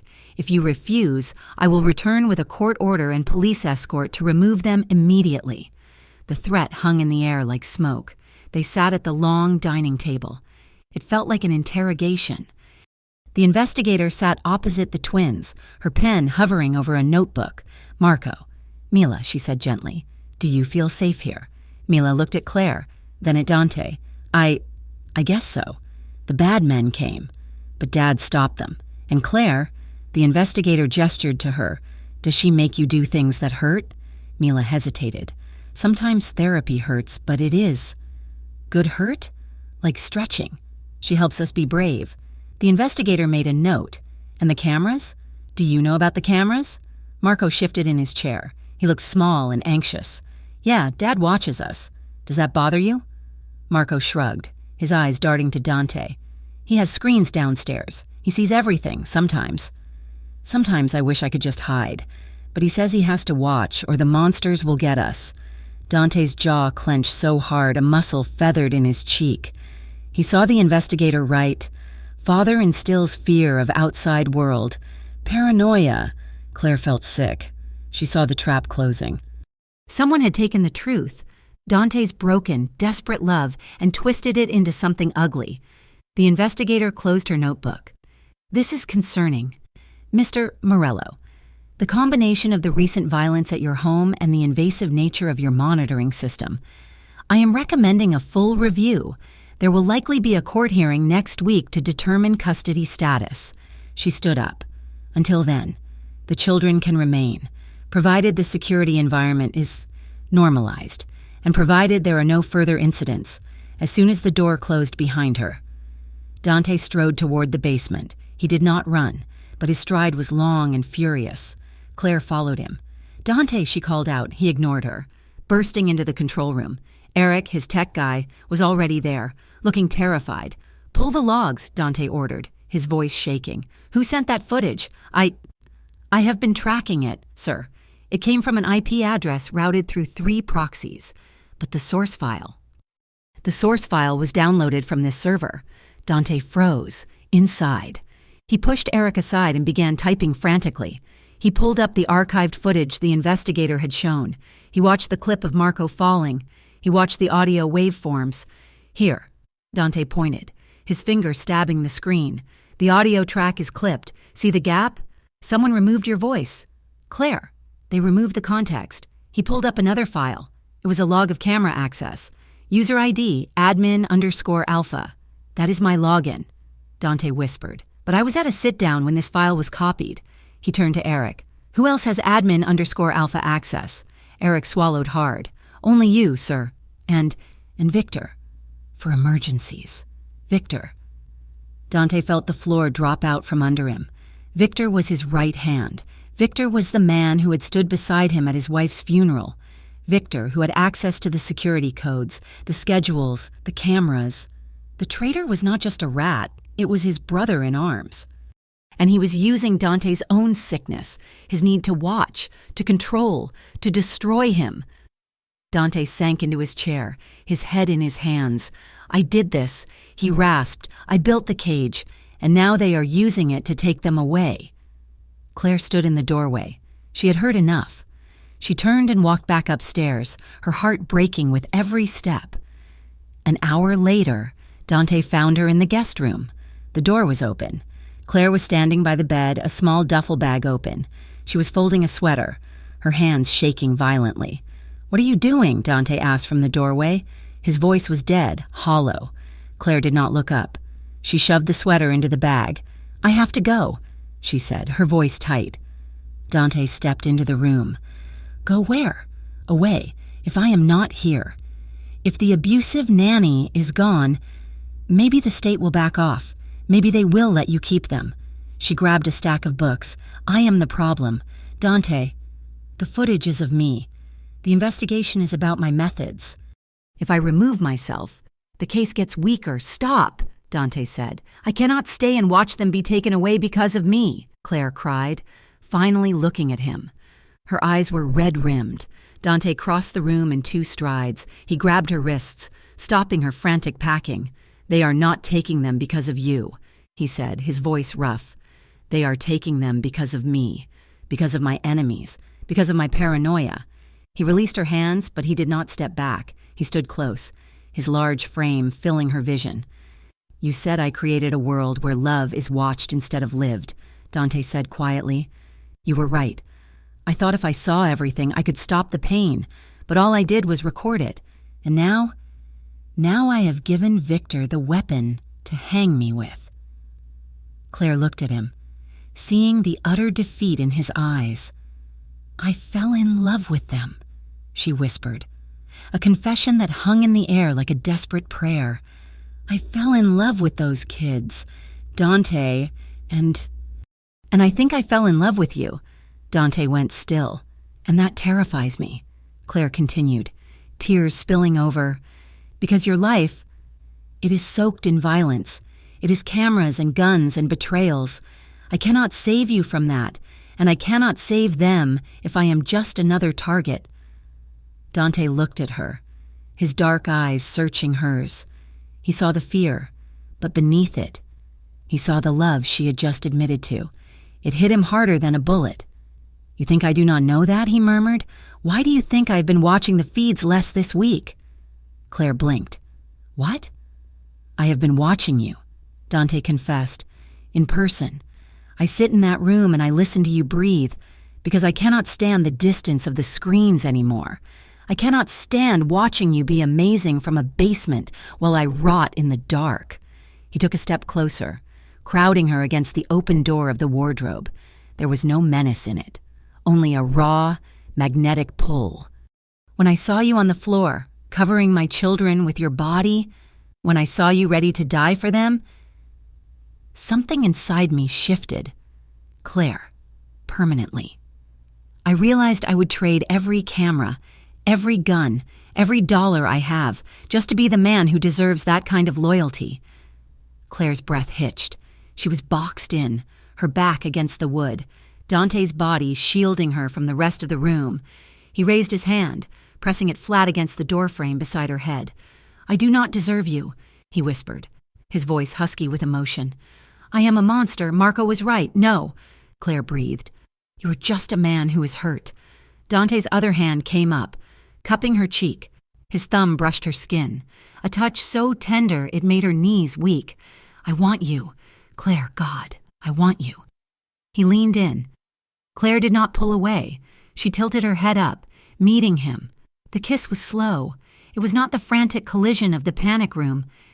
This was deep, lingering, a savoring of the connection. Dante's lips moved against hers with a starving intensity, tasting her, memorizing the shape of her mouth. Claire's hands came up to rest on his chest, feeling the heavy, rapid thud of his heart through his shirt. She opened to him, a soft sigh escaping her throat that Dante swallowed. For a moment, the investigation, the traitor, the mafia. It all ceased to exist. There was only the heat of his body, the roughness of his hands, and the overwhelming realization that they were two broken pieces that fit together perfectly. Dante pulled back just an inch, his forehead resting against hers. His eyes were closed, his breathing ragged. "Tell me to stop," he whispered. "Tell me to let you go, and I will drive you to the airport myself." Claire looked at him, at the vulnerability etched into his hard features. "You scare me," she admitted, her voice trembling. Dante flinched, starting to pull away. "But losing you scares me more," she finished. Gripping his shirt, Dante let out a breath that sounded like a surrender. He leaned in to kiss her again, deeper this time, a promise sealed in breath and skin. "Knock, knock, knock." The sound was sharp, intrusive. "Boss?" Rocco's voice came through the open door. "It is urgent." Dante and Claire broke apart, stumbling back from each other like teenagers caught in the act. Dante straightened his jacket, running a hand through his messy hair. Claire turned away, wiping her eyes and smoothing her shirt, her face burning. "In here," Dante called out, his voice dropping back into its command register, though it was still rough. Rocco stepped in. He looked from Dante to Claire, noting the tension, the flushed faces, the open suitcase. He did not say a word about it. "We found the leak," Rocco said grimly. "It is confirmed. It is Victor. He has been feeding the Draven Syndicate intel for months, the footage, the schedules, the perimeter codes. He is the one who let them in last week." Dante's face hardened into a mask of cold fury. The lever was gone. The dawn was back. "Where is he?" "He's at the warehouse by the docks. He thinks he is meeting Draven to finalize the takeover of your territory." Dante nodded. "Set up a meeting. Tell him I want to negotiate a peace treaty with Draven. Tell him I am done fighting." "You are going to surrender?" Claire asked, turning to him, horrified. Dante looked at her. "No, I'm going to end it." He turned to Rocco. "Get the car ready, and Rocco, bring the recording equipment, not for the cameras, for evidence." Rocco nodded and left. Dante turned back to Claire. He reached out, taking her hand. His grip was firm. "I have to go." "I know," she said softly. "This ends tonight, Claire. I promise you. No more cameras, no more fear." Before he left, Dante walked to the nursery. The twins were on the floor, reading a book. Claire was sitting in the chair nearby, watching them. The atmosphere was heavy with the unspoken departure. Dante walked in. He did not stand over them. He knelt down on the rug, ruining the crease in his trousers, until he was eye level with Marco and Mila. "Hey," he said softly. "Dad?" Marco looked up, surprised. "You are going out?" "I have some business to finish," Dante said, "but I wanted to tell you something." He reached out and placed a hand on Marco's knee and one on Mila's arm. "I know I have been scary. I know I watched too much. I am sorry." Mila's eyes widened. Adults in their world did not apologize. "I'm going to make things safe," Dante promised, his voice thick. "Real safe. Not just cameras safe, but I have to do something hard tonight, and I need you to know. Whatever happens, whatever you hear, I did it for you." He stood up, his knees cracking. He looked at the twins one last time, memorizing their faces, just in case. "Be good for Claire," he said. He turned and walked to the door. Claire was waiting for him. She walked him to the foyer. The guards were waiting by the heavy front door. The armored car was idling outside. It felt like a funeral procession. Dante stopped. He turned to Claire. He did not care about the guards. He did not care about Rocco watching. He reached out and cupped the back of her head, his fingers tangling in her ponytail. He pressed his lips to her forehead, a lingering, reverent touch. Then he tilted her head up and kissed her mouth. It was short, hard, and intense. It tasted of fear and longing and a desperate plea. "Come back to me," the kiss said. "I will wait." Her lips answered. He pulled away, his eyes dark and burning. "Lock the door behind me," he ordered. Then he turned and walked out into the night, leaving Claire standing in the empty foyer, her hand pressed to her mouth, praying to a God she hadn't spoken to in years that he would come home. Part 6, the warehouse smelled of salt water, diesel fuel, and imminent violence. It was a cavernous structure located on the far edge of the shipping yards in Harbor Heights, a place where the city lights did not reach. The only illumination came from suspended industrial bulbs that cast long, flickering shadows against the corrugated steel walls. Dante Morello stood at the head of a rusted metal table. He was perfectly still. His coat was buttoned, his hands resting flat on the surface. Behind him stood Rocco, looking grim. Across the table sat Victor, Dante's trusted lieutenant, flanked by 3 men from the Draven Syndicate, rivals who looked uncomfortable in the presence of the notorious Morello Don. The air was thick enough to choke on. "So," Victor said, leaning back with a cocky grin that did not quite reach his eyes, "we are here. You said you wanted to talk peace. Let us talk peace.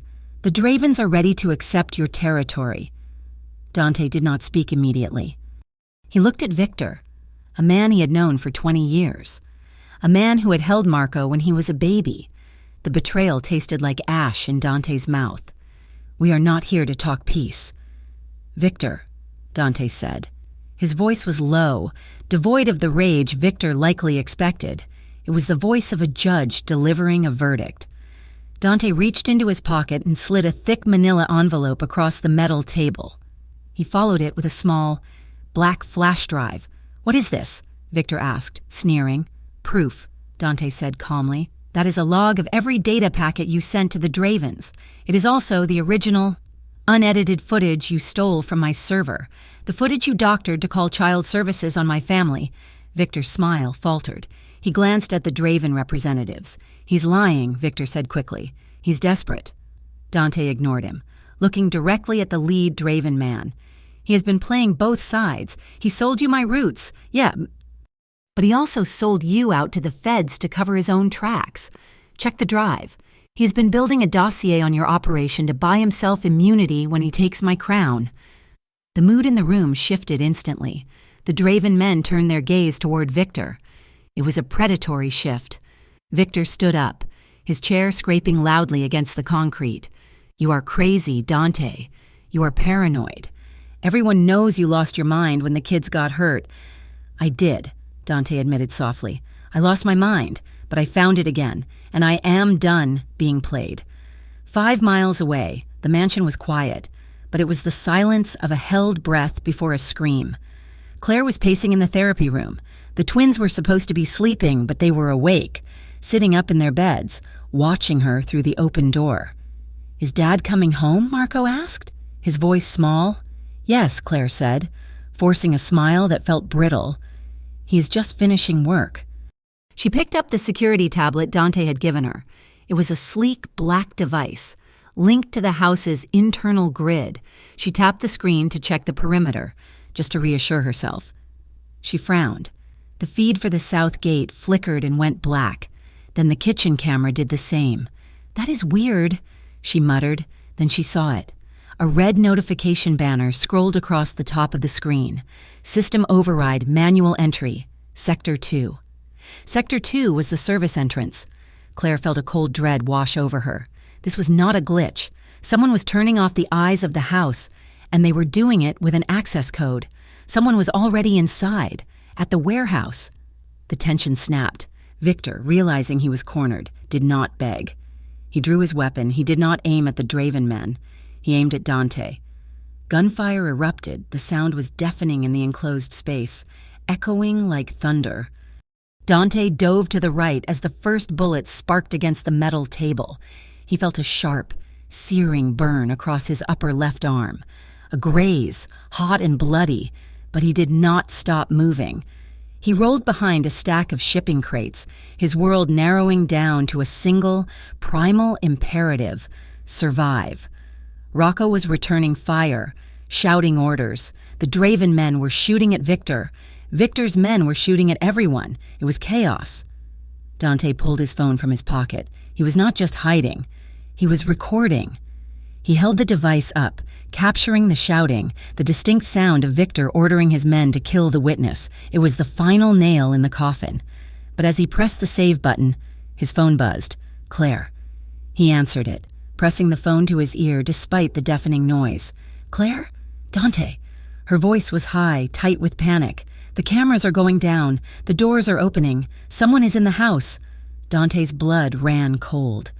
Colder than it had ever been. The pain in his arm vanished. Victor sent a cleanup crew, Dante realized with sickening clarity. "Get to the safe room," Dante roared into the phone, his voice ragged.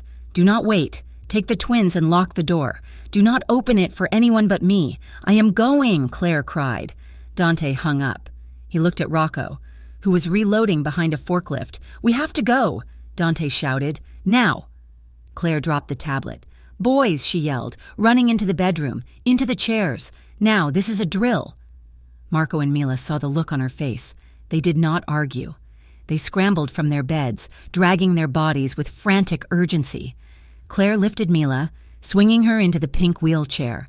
She grabbed Marco by the waist and hoisted him into his blue one. She did not strap them in. There was no time. She pushed them into the hallway. The house was dark. The intruders had cut the main power. "Where are we going?" Mila whimpered. "The secret room," Claire said, breathless, behind the study. "Just like we practiced." She pushed both chairs at once, her arms straining. The carpet created drag, slowing them down. She heard footsteps on the stairs, heavy boots, men's voices. "Check the bedrooms," a voice commanded. Claire's heart hammered against her ribs like a trapped bird. She reached the study door and kicked it open. She shoved the chairs inside and slammed the door, locking it. But the safe room was not the study. It was behind the study. She ran to the bookshelf on the far wall. She pulled the false book, The Count of Monte Cristo, and the heavy mechanism clicked. The bookshelf swung outward, revealing a dark, steel-lined corridor. "Go," Claire whispered. She pushed the chairs over the threshold. The safe room door was at the end of a short tunnel. It was a heavy, industrial steel door designed to withstand a bomb.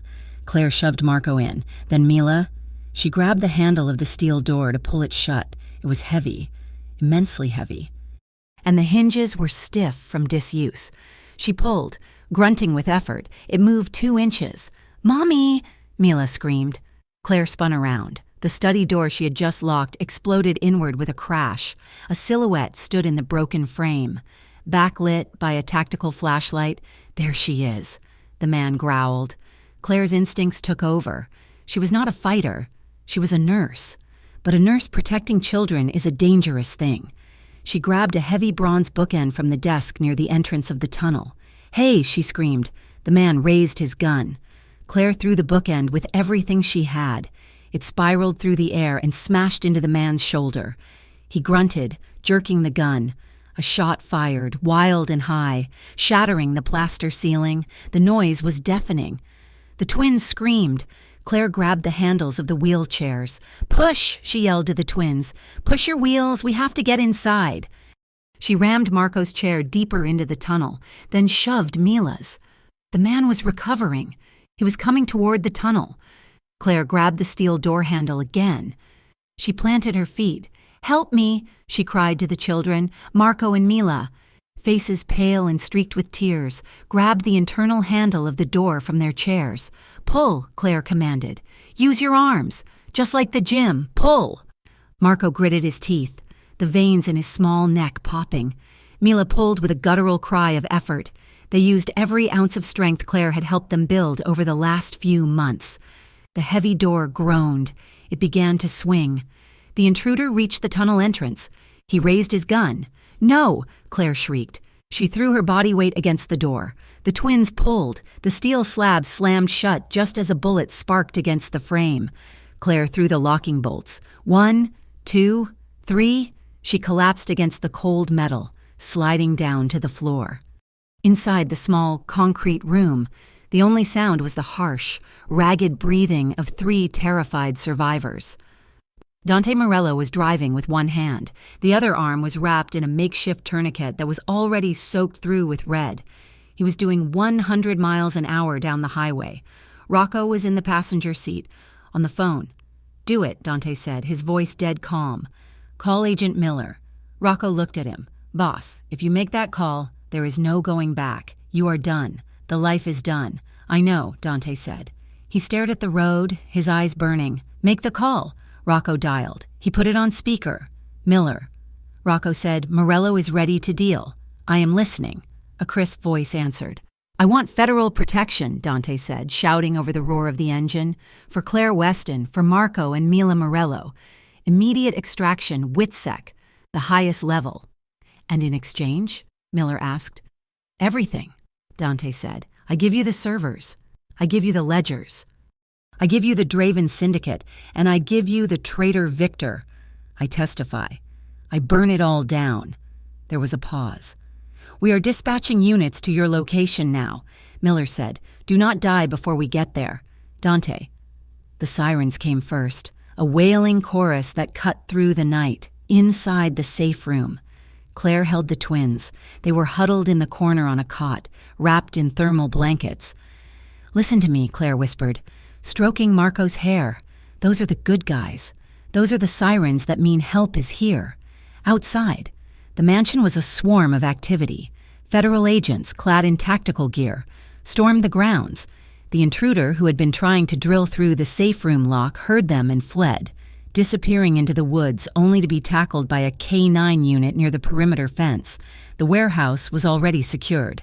Victor was in handcuffs, bleeding and cursing. Dante's car screeched to a halt at the front steps. He fell out of the driver's seat. He ignored the agents shouting at him to get on the ground. He ignored the pain in his arm. He limped toward the front door. "Dante!" Rocco yelled. Being restrained by an agent, Dante pushed through the door. He ran to the study. He saw the bookshelf open. "Claire!" he shouted, his voice breaking. The bolts on the inside of the steel door clanked back. Slowly, the heavy door swung open. Claire stood there. She looked small, dusty, and terrified. Dante dropped to his knees. He could not stand anymore. The twins rolled out past Claire. "Dad," Marco cried. Dante gathered them in. He wrapped his good arm around Marco and pulled Mila's chair close with his legs. He buried his face in Marco's shoulder, shaking. He was weeping. The great, terrifying Dante Morello was weeping in the wreckage of his study. Claire stepped forward. She saw the blood on his sleeve. She saw the devastation in his face. She knelt beside him. She put one hand on his shoulder and the other on Mila's arm, completing the circle. "We are okay," she whispered, tears streaming down her dusty face. "We are okay. The hospital was bright, sterile, and safe. It smelled of antiseptic, a smell Claire usually associated with work, but tonight it smelled like survival. It had been 4 hours. The twins had been evaluated. No injuries, just shock. Doctor." Ara stood by the bed where the twins were finally sleeping. He looked at Dante and Claire, who were standing in the corridor. "Their vitals are stable," the doctor said quietly. "And Dante, the strength they showed tonight, pulling that door, it is remarkable.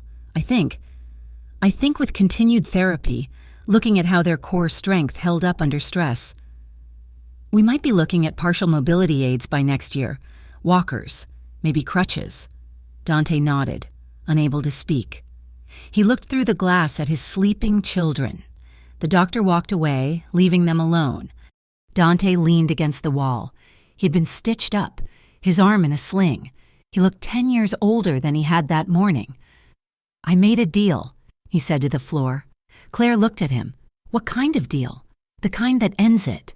I am turning state's evidence. I am giving them everything. The organization is dead." He looked up at her. His eyes were dark pools of sorrow. "We are going into witness protection. Claire, new names, new history. A ghost life." He took a breath. "You do not have to come. You are innocent in this. You can walk away. You can go back to your life. Find a man who does not have blood on his hands. You should go." He pushed off the wall, turning away from her because he could not bear to watch her leave. Claire took 2 steps and grabbed his good hand. She spun him around. She reached up and cradled his face in her hands. Her touch was firm, grounding. "You idiot," she said softly. Dante blinked. "You think I fought a gunman with a bookend just to quit now?" Claire asked, her eyes searching his. "You think I taught those kids to be strong just to leave them?" She brushed her thumb over his cheekbone. "You chose them, Dante. You chose your children over your power. That man. The man who burns down his empire to save his kids. That is the only version of you I could ever love, and I do love him." Dante let out a ragged sound. He leaned down. This time, the kiss was not desperate. It was not hurried. It was slow. It was deep. It was a seal on a promise. Dante pressed his body against hers, careful of his arm, but needing the contact. He kissed her like a man who had been drowning and finally found the surface. Claire kissed him back, her hands sliding to his shoulders, holding him there. They stood in the quiet hospital corridor, exhausted, battered, and homeless, but completely found. 6 months later, the house was yellow. It was small, with peeling paint on the shutters and a porch that creaked, sitting on a quiet street in a town that appeared on very few maps. There were no gates, there were no guards. In the living room, the furniture was pushed to the walls. In the center of the room stood a set of parallel bars, bought second-hand online. Dante sat on the floor. He was wearing jeans and a t-shirt. On his ankle, a black electronic monitor blinked a steady green light, the price of his freedom, the tether that kept him bound to this radius. He did not mind it. It was lighter than the crown he used to wear. Claire stood at the end of the bars, her arms open. "Okay, Marco. Focus. Heel, toe, heel, toe." Marco gripped the bars. He was sweating, his face a mask of concentration. He wore leg braces now, sleek plastic ones. He took a step, then another. His legs shook, but they held. "You got this, buddy!" Mila cheered from her spot on the sofa. She had already done her laps. Marco took one final, lurching step and let go of the bars. Falling forward, Dante caught him. Dante caught him easily, swinging him up into a hug. 3 steps! Dante laughed, spinning him around. "That is a new record." Claire walked over, wrapping her arms around both of them. Mila scrambled off the couch, dragging herself over to join the pile. They collapsed onto the rug in a laughing, tearful heap of limbs. Dante looked up. On the bookshelf, sitting next to a potted plant, was a small webcam. It was disconnected, the cord coiled neatly beside it. He looked at the camera. He remembered the cold control room. He remembered the screens. He remembered the loneliness of watching life instead of living it. He reached up with a gentle smile and turned the camera face down. Later that evening, the sun set over the suburbs, painting the sky in shades of violet and gold. Dante and Claire stood on the porch. The kids were asleep inside, safe, tired, and happy. Dante wrapped his arms around Claire from behind, resting his chin on her shoulder. She leaned back into him, her hands covering his. "No one is watching," she whispered. "No," Dante said, turning her around to face him. "Just us." He kissed her.